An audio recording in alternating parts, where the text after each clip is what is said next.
On the night of their 15th anniversary, Rachel sat across from her husband, Stephen, watching him swirl his wine like a man rehearsing a confession.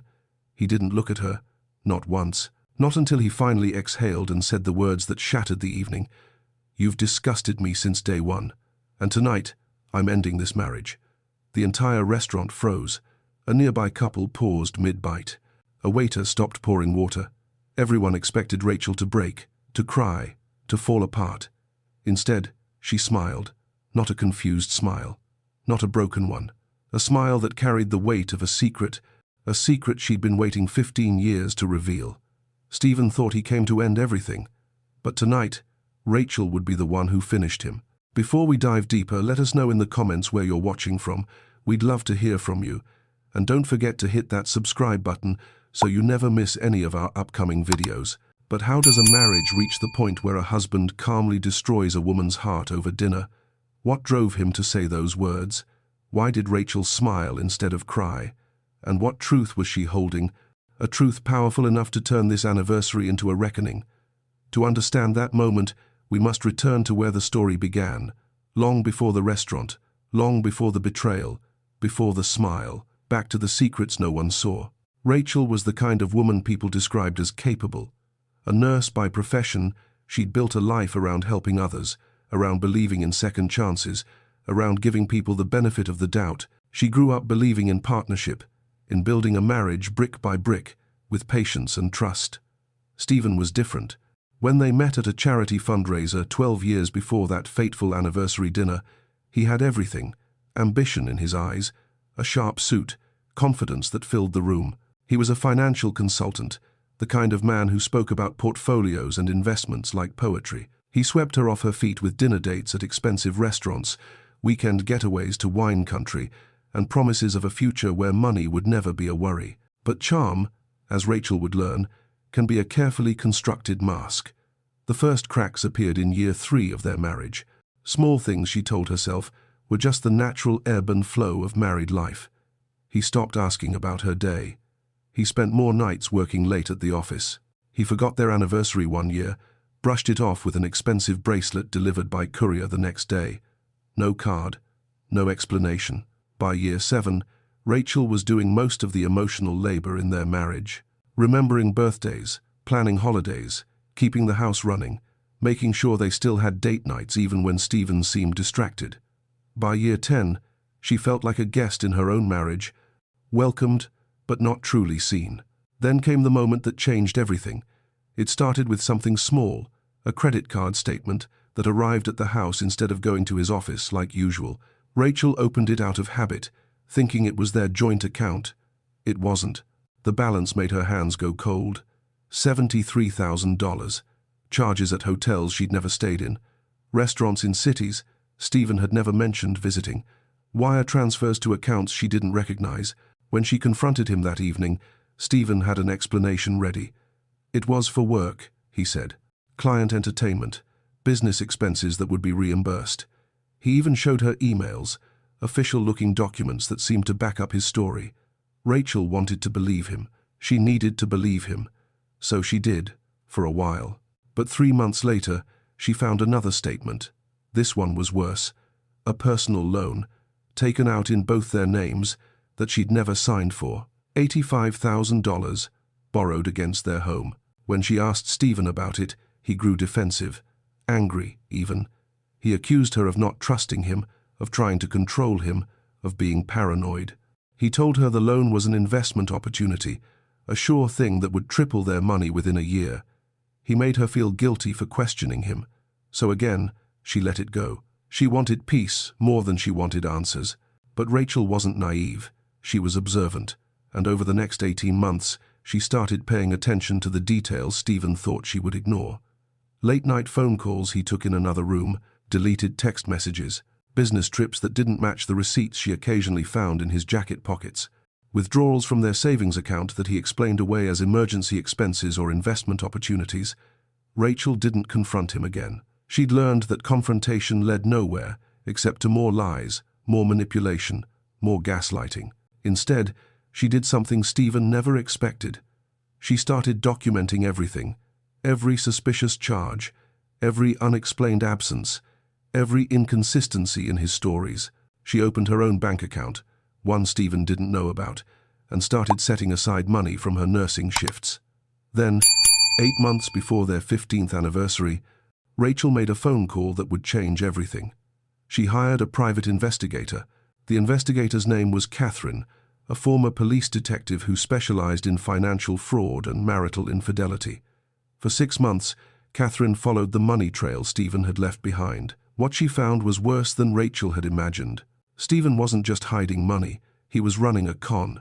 He'd been taking out loans and credit cards in both their names for years, using Rachel's excellent credit score without her knowledge. He'd forged her signature on documents. He'd created shell companies that existed only on paper. He'd borrowed from friends and family members, telling them elaborate stories about investments that never existed. But that wasn't the worst part. The worst part was the woman. Her name was Vanessa. She wasn't a random affair, some co-worker Stephen had gotten too close to. Vanessa was a professional, a con artist who'd targeted Stephen deliberately, who'd seduced him not for love but for access. Access to information about his clients, about his finances, about his vulnerabilities. And Stephen, blinded by ego and desire, had given her everything. The private investigator discovered that Vanessa was feeding information to Stephen's business competitors, client lists, investment strategies, confidential financial data. She was also systematically draining the accounts Stephen had opened in secret, the ones he thought he was hiding from Rachel. He wasn't hiding money from his wife to leave her. He was losing money to a woman who was playing him, and he didn't even know it. For months, Rachel sat with this information, wrestling with what to do. Part of her wanted to confront Stephen immediately, to throw the evidence in his face and watch him crumble. But another part of her, the strategic part, knew that would give him time to cover his tracks, to spin new lies, to find a way to make himself the victim. So Rachel waited. She gathered more evidence. She consulted with a divorce attorney. She moved money to safety. She prepared herself emotionally for what was coming, and she chose the perfect day to reveal everything. Their 15th anniversary. The restaurant was Stephen's choice, an upscale steakhouse downtown where he'd proposed to her 15 years earlier. Rachel found that detail particularly fitting. He'd started their marriage in this place with promises. Now she would end it here with truth. Stephen had seemed distracted all evening, barely touching his food, checking his phone obsessively. Rachel knew why. Vanessa had been texting him all day. Messages the private investigator had already forwarded to Rachel's phone. Vanessa was getting impatient. The money was drying up. Stephen was becoming a liability. She was preparing to disappear, and Stephen could feel it happening but couldn't admit it to himself. Finally, after the waiter cleared their entree plates, Stephen set down his wine glass and looked at Rachel with an expression she'd never seen before. Cold, almost hateful. That's when he said it. "You've disgusted me since day one, and tonight, I'm ending this marriage." Rachel felt the words hit her chest like physical blows. Around them, other diners had stopped eating, stopped talking. Everyone was watching. Stephen continued, his voice growing louder, more confident. "There's someone else. Someone who actually understands me. Someone who doesn't make me feel suffocated every single day." He leaned forward, his eyes hard. "I should have left you years ago." The silence in the restaurant was deafening. A woman at the next table had her hand over her mouth. A man near the window shook his head slowly. Everyone expected Rachel to cry, to beg, to make a scene. Instead, she reached into her purse and pulled out a manila envelope. Her hands were steady. Her voice was calm. "I know," she said simply. Stephen blinked, confusion flickering across his face. "You know what? About the affair," Rachel said. "I've known for 11 months. The color drained from Stephen's face. He tried to recover, forcing a bitter laugh. "Then you should understand why this marriage is over." Rachel slid the envelope across the table. "Actually, this marriage is over because of what I discovered. And Stephen, you're going to want to open that." He stared at the envelope like it might explode. Slowly, he picked it up and pulled out the contents. Photographs, bank statements, phone records, hotel receipts, legal documents. His hands started to tremble. There were pictures of him and Vanessa together at restaurants, at hotels, getting into her car. But that wasn't what made his face go white. It was the second set of documents. Wire transfer records showing money moving from Stephen's accounts into Vanessa's, then from Vanessa's account to another account, an account belonging to Richard Crane, Stephen's biggest business competitor. Rachel watched his expression change from confusion to horror to disbelief. When he looked up at her, his confidence had shattered. "I don't understand," he whispered. "You don't understand," Rachel said, her voice still perfectly calm, "that the woman you've been sleeping with isn't your lover. She's a corporate spy, and you gave her everything." Stephen's eyes darted back to the documents. Rachel continued, "For the past 18 months, Vanessa has been feeding your client information, your business strategies, your financial data directly to Richard Crane. You wondered why you kept losing major accounts, why clients suddenly dropped you for no reason, why your investment recommendations kept failing. This is why. She was sabotaging you from the inside, and you were so blinded by whatever you thought you had with her that you never saw it." Stephen was shaking now, flipping through page after page of evidence. There were text messages between Vanessa and Richard Crane, discussing Stephen like he was a mark, a target, someone to be used and discarded. There were emails planning how to extract more information from him. There were financial records showing that over $80,000 had moved from Stephen's secret accounts into Vanessa's, and then straight through to Richard Crane's business accounts. Rachel let him absorb it all before she pulled out the second envelope. This one she set down carefully between them. "That's not all, Stephen. Page 12. He turned to page 12 with hands that could barely hold the paper steady. It was a forensic accounting report. Every loan he'd taken out in both their names, every credit card he'd opened with forged signatures, every penny he'd borrowed from friends and family members using fabricated investment opportunities. The total debt was staggering, $437,000. All of it tied to Stephen's schemes, his secrets, his lies. But there was something else in the report that made Stephen stop breathing. The forensic accountant had traced where some of that money went. He'd been paying Vanessa for months, thousands of dollars at a time, thinking he was helping her with rent, with car payments, with her sick mother who didn't exist. Every dollar he gave her went straight to Richard Crane. Stephen wasn't having an affair. He was being extorted, blackmailed, used. Rachel leaned forward, her voice quiet but sharp as broken glass. "You weren't the predator in this story, Stephen. You were the prey. And you were too arrogant to see it." Around them, the restaurant was completely silent. Every person in the room was frozen, watching this private devastation unfold. Stephen tried to speak, to defend himself, but no words came out. Finally, he managed, "Rachel, this can't be real. Vanessa loves me." "She wouldn't." "She doesn't love you," Rachel interrupted. "She never did. She targeted you specifically. Did you ever wonder how you met her? At that conference in Denver 2 years ago?" Stephen's eyes widened. He remembered. A financial conference. Vanessa had approached him at the hotel bar, asked him about his presentation, laughed at his jokes. It had felt like fate. Rachel pulled out another document. Emails between Richard Crane and a recruitment firm that specialized in corporate espionage. There was Vanessa's name, with a contract. $10,000 up front, plus 20% of any financial intelligence she could extract from the target. Stephen Lawson. "You were a job, Stephen," Rachel said. "A paycheck. And you destroyed our marriage for it." Stephen's hands were shaking so badly now that he dropped the papers.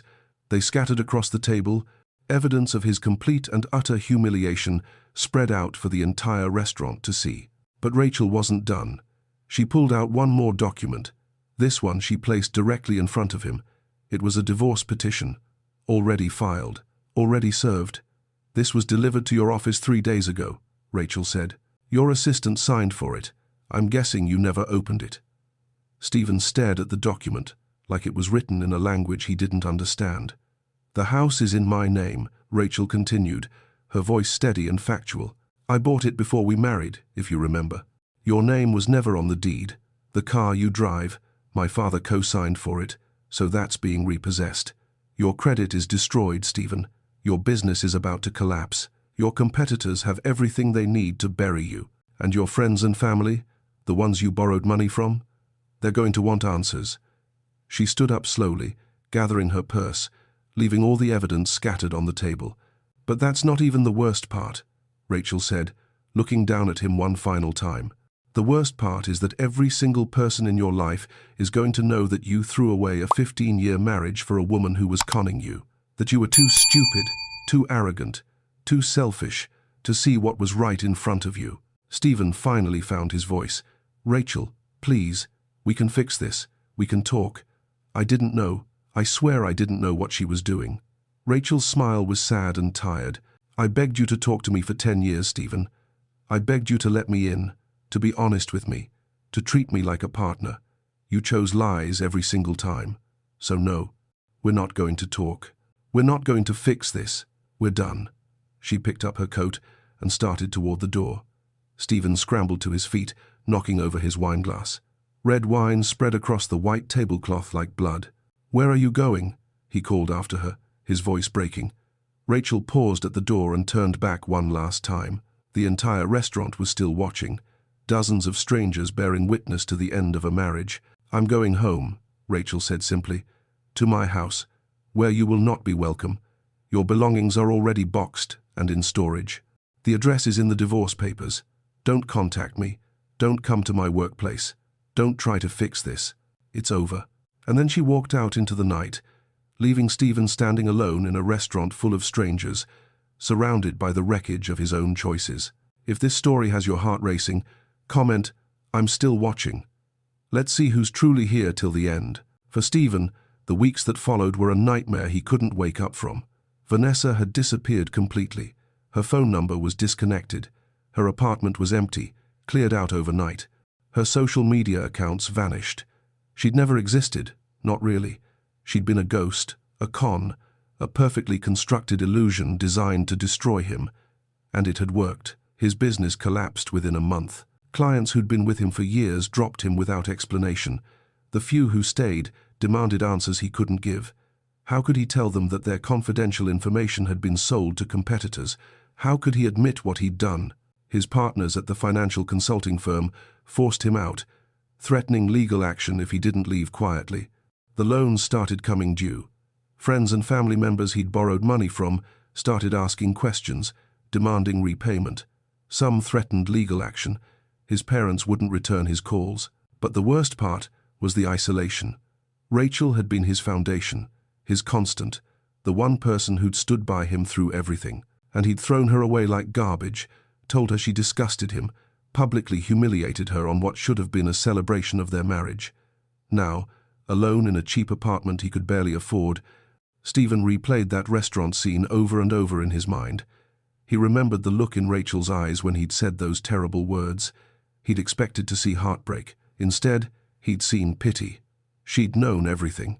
She'd known about Vanessa, about the con, about his stupidity. She'd sat across from him and let him destroy himself, let him reveal exactly who he'd become. And she'd done it with grace, with dignity, with a calm strength that made his cruelty look even more pathetic. 6 weeks after the anniversary dinner, Stephen's phone rang with an unknown number. He almost didn't answer, but something made him pick up. It was Richard Crane, his business rival, the man who'd orchestrated his destruction. "I wanted to thank you personally," Richard said, his voice dripping with satisfaction. "You made it so easy. Every piece of information, every client detail, every strategy, you just handed it all over because you thought a pretty girl was in love with you." Stephen's stomach turned. "Why are you calling me?" "To make sure you understand," Richard said. "This wasn't personal. It was just business. You had market share I wanted, clients I needed, and you were vulnerable. Vanessa was an investment that paid off better than I could have imagined." "She wasn't even real," Stephen whispered. "Oh, Vanessa's real," Richard laughed. "She's just not who you thought she was. She's a contractor, works for the highest bidder. And you, Stephen, you were the easiest mark she's ever had. She told me you actually thought you were in love, that you were planning to leave your wife for her. That's dedication to the role, I'll give her that." The call ended, leaving Stephen staring at his phone in the dark. He'd lost everything: his marriage, his business, his reputation, his money, his pride. All of it gone because he'd believed a lie, because he'd chosen ego over truth, because he'd taken for granted the one person who'd actually loved him. He thought about calling Rachel, about begging for forgiveness, about trying to explain. But what could he say? That he was sorry? That he didn't know? That he'd made a mistake? None of it would be enough. None of it would undo what he'd done. So, Stephen sat in the darkness of his empty apartment and finally, after years of running from the truth, he faced what he'd become. A man who'd destroyed his own life. A man who'd chosen lies over love, ambition over integrity, ego over everything. A man who'd had everything and thrown it away for nothing. Rachel rebuilt her life slowly and deliberately. She threw herself into her work at the hospital, picking up extra shifts, finding purpose in helping others. She reconnected with friends she'd neglected during her marriage, went to book clubs and hiking groups, remembered what it felt like to laugh without wondering what mood Stephen would be in when she got home. The divorce was finalized 3 months after that anniversary dinner. Stephen didn't contest it. He couldn't. The evidence of his financial fraud, his affair, his lies, it was all too damaging. His attorney advised him to sign everything Rachel wanted and hope she didn't press charges for the forged signatures and identity theft. Rachel could have destroyed him legally. She could have filed criminal charges, pursued restitution, made sure he paid for every lie he'd told and every document he'd forged. But she didn't. Not because she'd forgiven him, but because she'd realized something important in the months since that dinner. Stephen had already destroyed himself. She didn't need to add to it. 6 months after the divorce, Rachel was leaving the hospital after a long shift when she saw him. Stephen was standing in the parking lot, thinner than she remembered, wearing clothes that looked slept in. He looked broken. "I'm not here to bother you," he said quickly, seeing her expression. "I just needed to say something. I've been in therapy, trying to understand how I became the person I was, and I realized I never actually apologized." "Not really." Rachel stopped but didn't move closer. "An apology doesn't change anything, Stephen." "I know," he said, his voice cracking. "I know it doesn't, but I need you to hear it anyway. I'm sorry. I'm sorry for the lies, for the betrayal, for the cruelty. I'm sorry for wasting 15 years of your life. I'm sorry for not seeing how incredible you were when I had the chance. You deserved so much better than what I gave you." Rachel looked at him for a long moment. She felt nothing, not anger, not sadness, not even pity, just a quiet sense of distance, like looking at a stranger who vaguely resembled someone she used to know. "You're right," she said finally. "I did deserve better, and now I have the chance to find it." She walked past him toward her car, not looking back. She heard him say one more thing, barely a whisper. "I hope you do. I hope you find someone who deserves you." Rachel got in her car and drove away, watching Stephen disappear in her rearview mirror. And for the first time in years, she felt truly free. Free from the lies, from the manipulation, from the constant anxiety of wondering what he was hiding. Free to be herself, to trust herself, to build a life based on truth instead of secrets. A year later, Rachel met someone new. His name was James, a teacher at her niece's school. He was kind, thoughtful, and most importantly, he was honest. Their first date lasted 4 hours because they couldn't stop talking. Their second date turned into a weekend adventure. Their third date ended with James looking at her seriously and saying, "I need you to know something. I don't do games. I don't do secrets. If we're going to do this, I need it to be real, all of it." Rachel had smiled and taken his hand. "That's all I've ever wanted." She didn't tell James about Stephen right away, about the betrayal and the con and the terrible anniversary dinner. That story came later, when they'd built enough trust for her to share it without fear. And when she finally did tell him, James had listened quietly, his hand never leaving hers. When she finished, he'd said simply, "I'm sorry that happened to you, and I'm grateful he was stupid enough to lose you, because now I get the chance he didn't deserve." They were married on a beach 2 years later, a small ceremony with close friends and family. No secrets, no lies, just love, built on a foundation of truth and respect. Rachel thought about Stephen sometimes, wondered if he'd ever actually changed, if therapy had helped him understand what he'd lost. But mostly, she didn't think about him at all. He was a chapter in her life that was closed, a painful lesson learned, a reminder that she was stronger than she'd ever imagined. If you were in Rachel's shoes, what would you have done at that restaurant table? Would you have confronted Stephen the moment you found out about the affair? Or would you have waited, gathered evidence, and planned your exit like Rachel did? Is there ever a right way to handle betrayal of this magnitude? And here's the harder question. Do you think Stephen truly understood what he lost? Can someone who lied and manipulated for years actually change? Or was his apology in that parking lot just another performance? Think about the people in your own life. How well do you really know them? How much do you trust the stories they tell you? Rachel trusted Stephen for 15 years, believed his explanations, gave him chance after chance, and in the end, almost everything he told her was a lie. How do you protect yourself from that kind of betrayal without closing yourself off completely? How do you stay open to love and trust while also staying aware of the warning signs? These are questions worth asking yourself, because the truth is, Stephen's story isn't unique. Every day, people discover that their partners have been lying, cheating, stealing, hiding major parts of their lives. The details change, but the pain is the same. And here's what's important to remember from Rachel's story. She didn't just survive the betrayal. She refused to let it define her. She took control, gathered information, made plans, and walked away on her own terms. She could have stayed, could have tried to fix a marriage that was built on lies, but she chose herself instead. She chose truth, dignity, freedom. That takes courage, real, bone-deep courage, the kind that doesn't come naturally but has to be chosen every single day. So if this story resonates with you, if you've experienced betrayal or you know someone who has, remember Rachel's smile in that restaurant. Remember how she sat across from Stephen, knowing everything, and refused to give him the satisfaction of watching her break. She took her power back, and in the end, that's what saved her. Not revenge, not anger, just the quiet, fierce decision to value herself more than she valued a marriage that had stopped serving her years ago. Share your thoughts in the comments. Have you ever had to walk away from someone you loved because staying would have destroyed you? How did you find the strength to do it? And if you haven't had to make that choice, what would you do if you found yourself in Rachel's situation? Let's talk about it.